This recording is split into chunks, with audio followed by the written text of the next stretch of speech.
इतरांना प्रकाशमय बनवतो तसं जीवनात माणसानेही स्वतः कष्ट घेऊन इतरांना सुख देण्याचं कार्य करावं।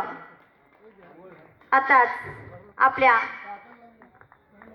नूल स्वामींच्याकडून आपलं दीप प्रज्वलन होत आहे, त्याला साथ आपले निंबाळकर सरकार देत आहेत। या दीप प्रज्वलनाच्या कार्यक्रमाला सर्व ग्रामस्थांनी त्या दीप प्रज्वलनात सहभागी व्हावं। ओम नमः शिवाय, हर हर बोले नमः शिवाय,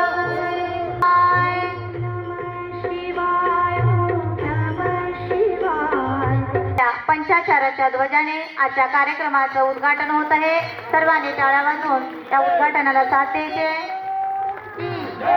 श्री पंचाचार महाराज की जय, श्री हलसिद्धनाथ महाराज की जय, श्री बसवेश्वर महाराज की जय।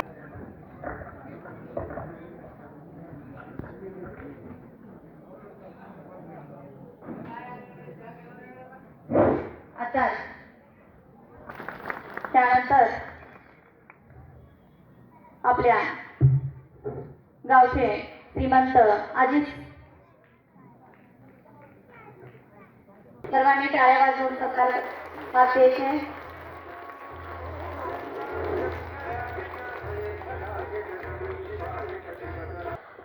पुन्हा वतीत करा असं मी सगळ्यांना विनंती करून सर्वांनी शांतता राखायचे। आणि एक विशेष सूचना, सर्वांनी जो नारळ आणलेला आहे तो जाताना मठात घेऊन जायचा आहे।